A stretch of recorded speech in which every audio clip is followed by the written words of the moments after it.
দুনিয়ার মানুষেরা আল্লাহর নবী বিশ্ব নবী রাহমাতুল লিল আলামিনের কলিজার টুকরা হযরত ফাতেমা রাদিয়াল্লাহু তাআলা আনহা নবীজিকে কেমন মহব্বত করতেন আর নবীও কেমন মহব্বত করতেন ফাতেমাকে। বিশ্ব নবী তায়েফের ময়দান থেকে রক্তমাখা অবস্থায় যখন বাড়িতে আসলেন, নবীজির মেয়েরা নবীজিকে দেখার জন্য আসলো, নবীজির ঘরে আসলো, সবাই দুঃখ পাইল।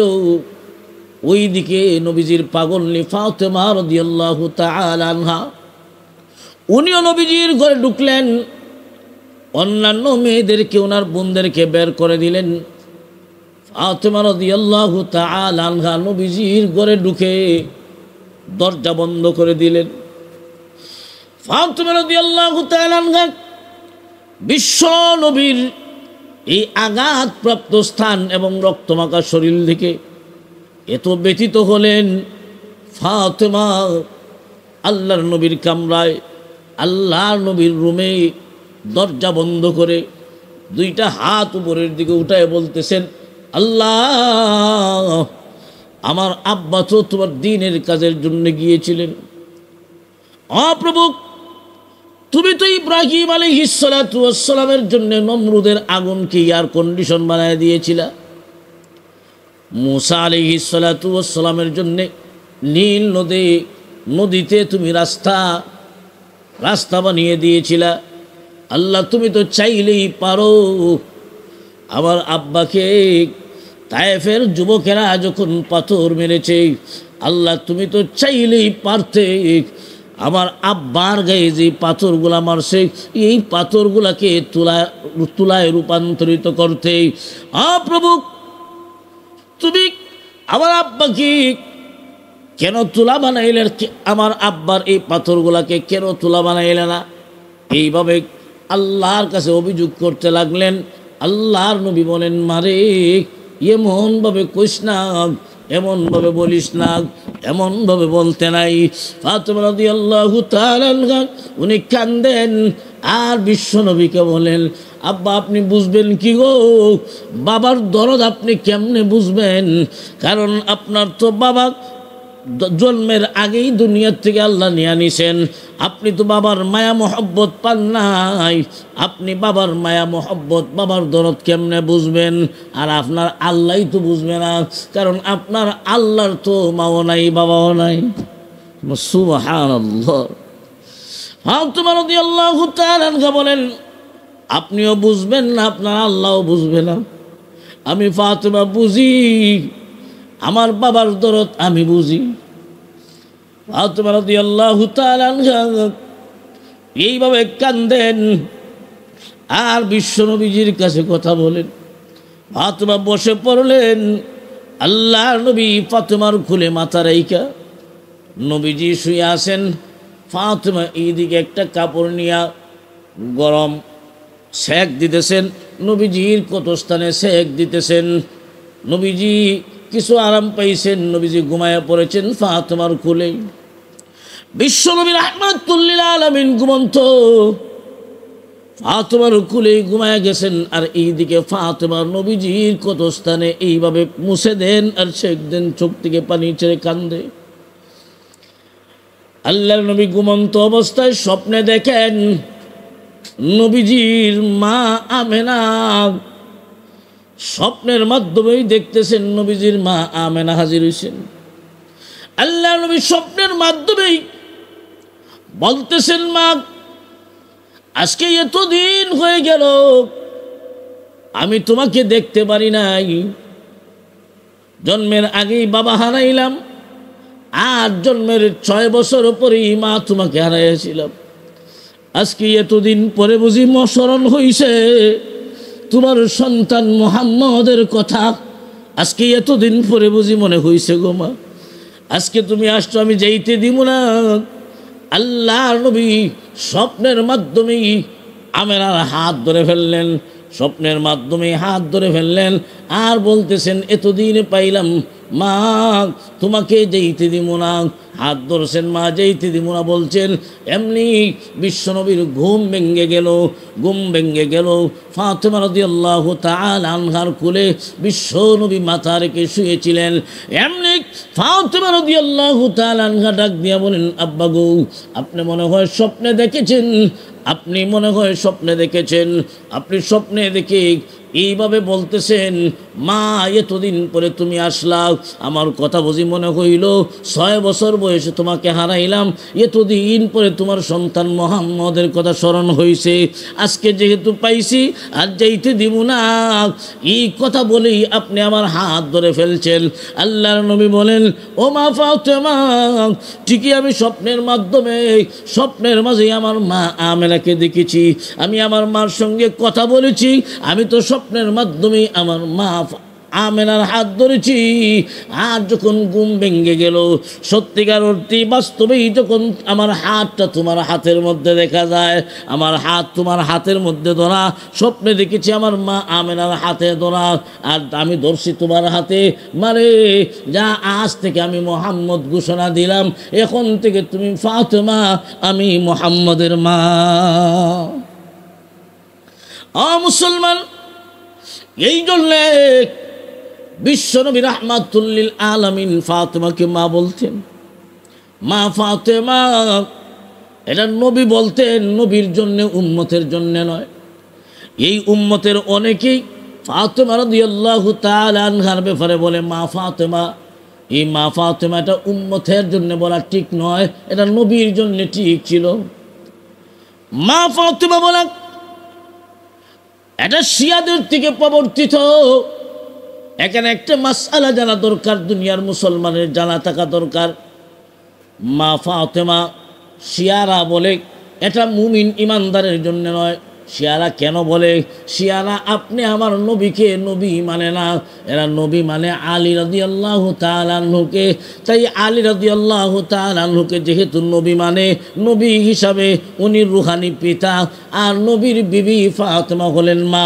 তাই শিয়ারার থেকে প্রবর্তিত এই কথাটা, শিয়ারার দাবি মা ফাতেমা। মুসলমান, এই উম্মতের জন্য ফাতেমাকে মা বলা ঠিক নয়, কিন্তু বিশ্ব নবীর জন্য এটা ঠিক। নবীজি বলেছেন মা ফাতেমা, কারণ ফাতেমা তো নবীজির মেয়ে। এটা ভালো করে মনে রাখবেন, ফাতেমা উম্মতের মা নয়। কেন নয়? কেন নয়? নবী এই উম্মতের রুহানি পিতা, আর নবীর বিবিরা হলেন এই উম্মতের জন্য রুহানি মাতা। আল্লাহ পাক রব্বুল আলামিন বলেন, আন-নাবিয়্যু আওলা বিল মুমিনিনা মিন আনফুসিহিম ওয়া আজওয়াজুহু উম্মাহাতুহুম। আল্লাহ পাক রব্বুল আলামিন বলেন, নবীর বিবিরা হলেন তোমাদের রুহানি মাতা। নবীর বিবিরা যদি মা হন, নবী আমাদের কি হন? নবী আমাদের রুহানি পিতা। আল্লাহর নবী নিজেও বলেছেন, আবু দাউদ শরীফের হাদিস, আল্লাহর নবী বলেন, ইন্নামা আনা লাকুম বিমানজিলাতিল ওয়ালিদ। আল্লাহর নবী বলেন, উম্মত রে, আমি নবী তোমাদের বাপর জায়গায়, আমি তোমাদের রুহানি বাবা। নবী রুহানি বাবা, আর নবীর বিবিরা হলেন রুহানি মা। তো নবীর বিবিরা যদি রুহানি মা হন, তাহলে ফাতেমা রাদিয়াল্লাহু তাআলা আনহা নবীজির মেয়ে, আমাদের বোন হয়। তাই এই কথাটা খুব ভালো করে মনে রাখবেন, ফাতেমাকে এই উম্মতের জন্য উম্মতের মা বলা ঠিক নয়। এটা নবী বলেছেন নবীর জন্যে, কারণ ফাতেমা তো নবীর মেয়ে। পৃথিবীর মুসলমান ইমানদার ওই ফাতেমা রাদিয়াল্লাহু তাআলা আনহাকে নবীজি এত ভালোবাসতেন, এত পছন্দ, এত মহব্বত করতেন। ফাতেমাও নবীকে এত মহব্বত করত, এত ভালোবাসত, পৃথিবীর ইতিহাস সাক্ষী। মুসলমান, ফাতেমা রাদিয়াল্লাহু তাআলা আনহাকে মহব্বত করার, ভালোবাসার আরও কয়েকটা কারণ। একটা কারণ হলো, এই দুনিয়ায় আপনি আমার সমাজের দিকে যদি তাকান, একটা মানুষের মনে করেন ছেলেও আছে, মেয়েও আছে, ছেলেও আছে, মেয়েও আছে। দেখবেন ছেলের চাইতে মেয়েকে মহব্বত বেশি করা হয়, ঠিক না বেঠিক? মেয়ের মহব্বত ছেলের তুলনায় অনেক বেশি। এখন মনে করেন আপনার 3টা মেয়ে আছে, 3টা মেয়ে, তিনটা মেয়ের প্রতি মহব্বত সমান থাকবে না, ছোট মেয়ে যিনি হবেন ওনার মহব্বত বেশি হবে, ঠিক না বেঠিক? এই জন্যে ফাতেমা রাদিয়াল্লাহু তাআলা আনহা নবীজি ছোট্ট মেয়ে, সবার ছোট ফাতেমা, তাই নবীজি ফাতেমাকে বেশি ভালোবাসতেন, ফাতেমাকে বেশি মহব্বত করতেন, আল্লাহর নবীকে উনিও মহব্বত করতেন। ফাতেমা রাদিয়াল্লাহু তাআলা আনহা নবী উনার সম্পর্কে বিশ্ব নবী বলেন, ফাতেমা তুমি রাতুম মিন্নি, ফাতেমা আমার শরীরের অংশ, ফাতেমা যদি কষ্ট পায় আমি নবী কষ্ট হয়। মুসলমান ইমানদার, আল্লাহর নবী মেয়ে ফাতেমা খাতুনে জান্নাত, সুন্দরী মহিলা, এমন সুন্দরী আল্লাহর নবী বলেন আমার মা ফাতেমার সৌন্দর্য দেইখা জান্নাতের হুর পরীরা ঈর্ষা করবে। ফাতেমার সৌন্দর্যের কাছে জান্নাতের হুর পরী যারা আছে আর সৌন্দর্য মূল্যহীন। আল্লাহ পাক রব্বুল আলামিন কেমন সুন্দর বানাইলেন। এই পৃথিবীতে বিশ্ব সুন্দর চারজন মহিলা ছিলেন। একজন হলেন পয়গম্বর ইব্রাহিম আলাইহিস সালাতু ওয়াস সালামের স্ত্রী হযরত সারা আলাইহিস সালাতু ওয়াস সালাম, আরেকজন হলেন ফেরাউনের স্ত্রী হযরত আসিয়া, আরেকজন হলেন মরিয়ম আলাইহিস সালাতু ওয়াস সালাম, ঈসা আলাইহিস সালাতু ওয়াস সালামের আম্মা মরিয়ম, আর 4 নম্বর হলেন বিশ্ব নবীর কলিজার টুকরা খাতুনে জান্নাত ফাতেমা রাদিয়াল্লাহু তাআলা আনহা। নবীজির কলিজার টুকরা মেয়ে হিজরত যখন হয়ে গেল মদিনাতুল মুনাওয়ারা, সাহাবায়ে কেরাম মক্কা থেকে মদিনাতুল মুনাওয়ারা হিজরত করলেন ঈমান এবং ইসলামের জন্যে, ঈমান রক্ষার জন্যে। বিশ্ব নবীর নির্দেশে সাহাবীরা নিজের ঘর বাড়ি ছেড়ে দিয়া মদিনাতুল মুনাওয়ারায় হিজরত করলেন। যারা মক্কা থেকে মদিনায় গেছেন ওনাদের তো জায়গা বাসা নাই, গরিব, অনেক গরিব মানুষ মদিনাতুল মুনাওয়ারাতে গেছেন, তাদের জায়গা গড় নাই, থাকবার জায়গাও নাই।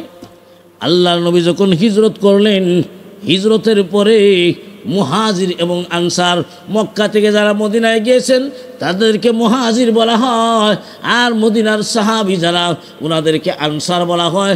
আল্লাহর নবী আনসার এবং মুহাজির এদের মাঝে ভ্রাতৃত্ব সৃষ্টি করে দিলেন, ভাই ভাই বানাইয়া দিলেন। একজন মুহাজির আরেকজন আনসার, একজন মুহাজির আরেকজন আনসার, এইভাবে নবীজি মুহাজির এবং আনসারদের মাঝে ভাই ভাই সম্পর্ক বানাইয়া দিলেন। মদিনার আনসার সাহাবীরা কেমনভাবে মুহাজির ভাইদেরকে গ্রহণ করলো। মুসলমান খুব ভালো করে মনে রাখবেন সাহাবীদের আদর্শ। মদিনার মানুষ মক্কার মুহাজির ভাইদেরকে এমনভাবে গ্রহণ করে নিল। অনেক সাহাবী, অনেক আনসার সাহাবী নিজের জায়গা জমির অংশ পর্যন্ত তার ভাই হিসাবে মুহাজির সাহাবীকে দান করছে। আনসার অধিক সাহায্যকারী। এর মধ্য থেকে একজন সাহাবী, আল্লাহু আকবার, হযরত আলী রাদিয়াল্লাহু তাআলা আনহু, যিনি ইসলাম গ্রহণ করেন, বালকদের মধ্য থেকে সর্বপ্রথম যিনি কালেমা পাঠ করেছেন তিনি হলেন হযরত আলী রাদিয়াল্লাহু আনহু। আলী রাদিয়াল্লাহু তাআলা আনহু খুব বুদ্ধিমান, নবীজির দামাল, কিছুই নাই, গরিব, নবীর ঘরে থাকেন, নবীর ঘরে খান। ওইদিকে নবীজির মেয়ে ফাতেমা রাদিয়াল্লাহু তাআলা আনহা, নবীর কলিজার টুকরা মেয়ে। দ্বিতীয় হিজরিতে আল্লাহ রাসূল সাল্লাল্লাহু আলাইহি ওয়াসাল্লাম ঘোষণা দিলেন ফাতেমার বিয়ের ব্যাপারে। বড় বড় ধনী সাহাবীরা পর্যন্ত প্রস্তাব দিল বিশ্বনবীর কাছে, কিন্তু নবী কারো প্রস্তাব গ্রহণ করলেন না, কারো প্রস্তাব গ্রহণ করলেন না। মুসলমান ধনী ধনী সাহাবীরা, রাজা বাদশাহরা পর্যন্ত ফাতেমাকে বিয়ার প্রস্তাব দিল, নবী কারো প্রস্তাব গ্রহণ করে না। উসমান রাদিয়াল্লাহু তাআলা আনহু আবু বকর সিদ্দিক রাদিয়াল্লাহু তাআলা আনহু হযরত আলীকে বলতেছেন, আলী রে, তুমি যাও, তুমি গিয়া প্রস্তাব দেও, আমাদের মনে হয় আল্লাহর নবী তোমার অপেক্ষা করতেছেন, তুমি প্রস্তাব দিবা আর নবী তোমার প্রস্তাব গ্রহণ করবে। হযরত আলী রাদিয়াল্লাহু তাআলা সাহস পান না, আমি কেমনে যাই, আমি কিভাবে যাব, আমার নিজেরই তো থাকবার জায়গা নাই। আল্লাহু আকবার। কিন্তু সাহাবীদের পরামর্শে আলী রাদিয়াল্লাহু তাআলা গেলেন। রাসূল মসজিদে নববীতে বসা, আলী রাদিয়াল্লাহু তাআলা ঢুকছেন। আসসালাতু ওয়াসসালামু আলাইকা ইয়া রাসূলুল্লাহ। নবীজি সালামের জবাব দিলেন। আলী রাদিয়াল্লাহু তাআলা গিয়েছিলেন বিবাহের প্রস্তাব দিবেন, নবীজি সালামের জবাব দেওয়ার সাথে সাথেই আলী কিছু না বলে বের হয়ে গেলেন। আবার সাহাবীরা পাঠাইলেন, আবার আসলেন। আসসালাতু ওয়াসসালামু আলাইকা ইয়া রাসূলুল্লাহ। আল্লাহর নবী এবার ডাক দিয়া বলেন, আলী এসো। যেই মাত্র এই কথা বলছেন, আলী এবারও কোনো কথা না বলে আবার পিছন দিকে চলে গেছেন। আবার পাঠাইছেন সাহাবীরা। এবার আলী রাদিয়াল্লাহু তাআলা আনহু নবীজির কাছে গিয়া সালাম দিছেন। আল্লাহর নবী বলেন, আলীর এই দিকে আও। আলী রাদিয়াল্লাহু তাআলা আনহু নবীজির কাছে গেলেন। নবী নিজ থেকেই জিজ্ঞাসা করলেন, আলী কিছু বলবে নাকি? নবীজি নিজের থেকেই বলতেছেন, আলী রে, তুমি কি ফাতেমার বিবাহের প্রস্তাব নিয়ে আইছো নাকি? তুমি কি ফাতেমার বিবাহের প্রস্তাব নিয়ে আইছো? আলী রাদিয়াল্লাহু তাআলা আনহু নিচের দিকে মাথা দিয়া আস্তে করে সম্মতি দিলেন। কহ। আল্লাহর নবী বলেন, আলী রে, আমি তোমার অপেক্ষাটাই করেছিলাম, তুমি প্রস্তাব দিবে আর আমি নবী তোমার প্রস্তাব গ্রহণ করব। আমি তো তোমারই অপেক্ষা করেছিলাম। আল্লাহ জিব্রাইলকে পাঠাইলেন। ও জিব্রাইল, যাও আমার বন্ধুকে গিয়া বলো, আমি আল্লাহ ফাতেমার জন্যে আলীকে পছন্দ করছি। সুবহানাল্লাহ। কেমন মহিলা, খাতুনে জান্নাত ফাতেমা রাদিয়াল্লাহু তাআলা আনহা, নবীর কলিজার টুকরা মেয়ে। নবী যাকে ভালোবাসতেন, মহব্বত করতেন, ওই ফাতেমা রাদিয়াল্লাহু তাআলা আনহা দু জাহানের সর্দারের মেয়ে, বিশ্বনবীর মেয়ে, এত সুন্দরী হওয়ার পরেও নবীজি চাইলে পারতেন ধনী সাহাবীদের কাছে বিবাহ দিতেন, কিন্তু নবী আলীর কাছে দিলেন। এটা আল্লাহর পছন্দ। সুবহানাল্লাহ। আল্লাহ পছন্দ করছেন। আলী রাদিয়াল্লাহু তাআলা আনহু গরিব মানুষ, থাকার মতো জায়গা নাই, ঘর নাই। নবীজি জিজ্ঞাসা করলেন, আলী, তুমি যে বিয়া করবা, মোহর দিবা কি? মোহর আছে কি? আলী রাদিয়াল্লাহু তাআলা আনহু বলেন, ইয়া রাসূলুল্লাহ, ইয়া হাবিবাল্লাহ, মোহর দেওয়ার মতো তো কিছুই নাই, আমার কাছে তিনটা জিনিস আছে। বদরের যুদ্ধে গনিমতের মাল থেকে আপনি যে আমাকে লোহার একটা জাররা পোশাক দিয়েছিলেন, একটা হেলমেট আর তলোয়ার, এই তিনটা জিনিসই আছে।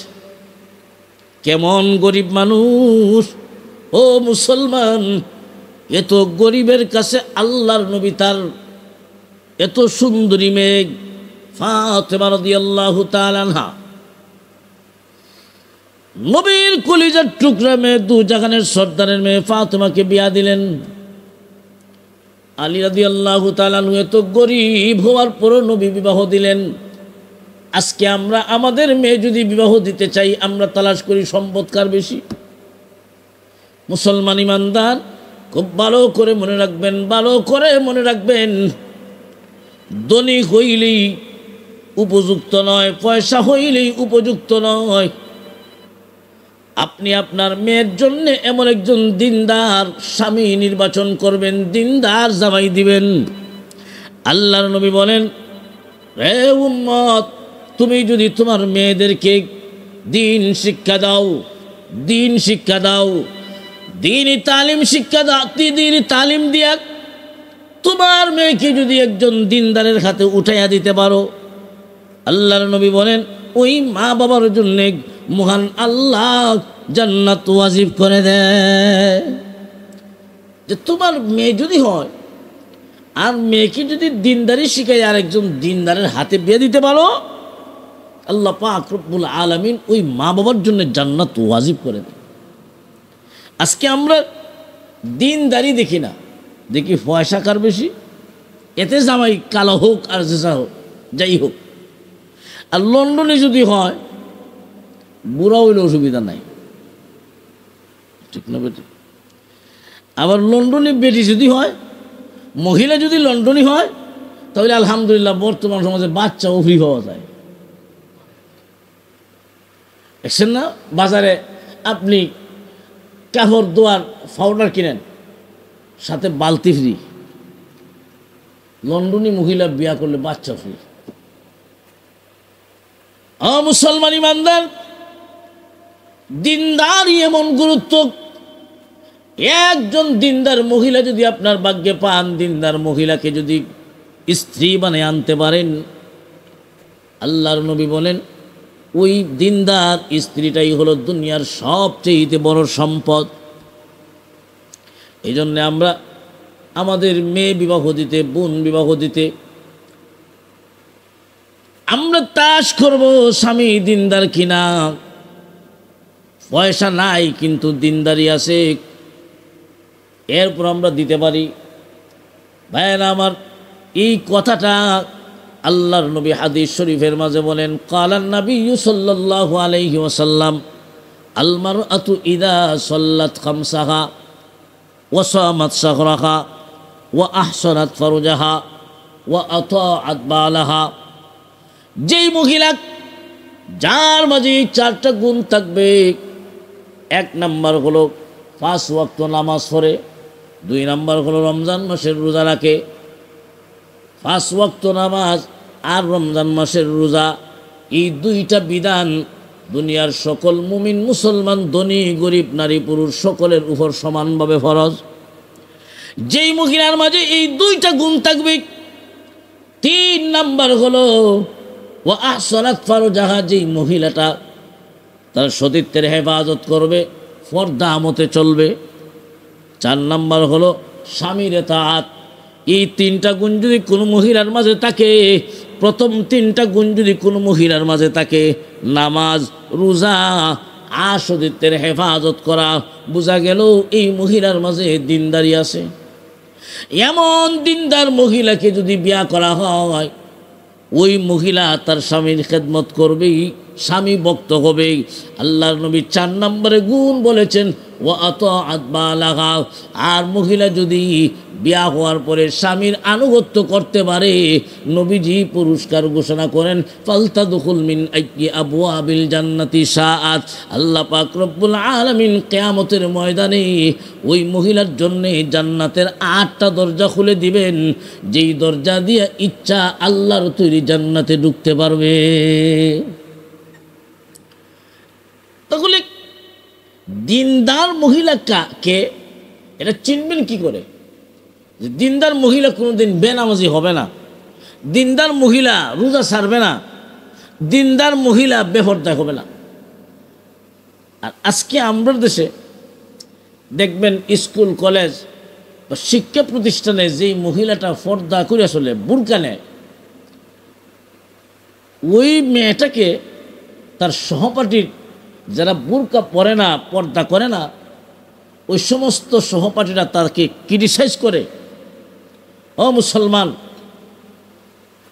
এটা নিজের স্বার্থের বেলায় আজকে আমরা তুচ্ছ তাচ্ছিল্য করি, বাস্তবিক প্রয়োজনের সময় সঠিকটাই মুসলমান বুঝে।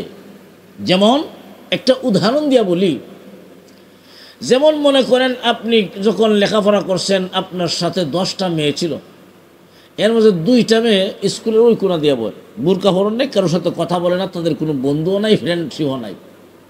আর 8টা মেয়ে আলহামদুলিল্লাহ ক্লাসের সব ছেলে যারা আছে সব তারা ফ্রেন্ডশিপ, একসাথে চলাফেরা, একসাথে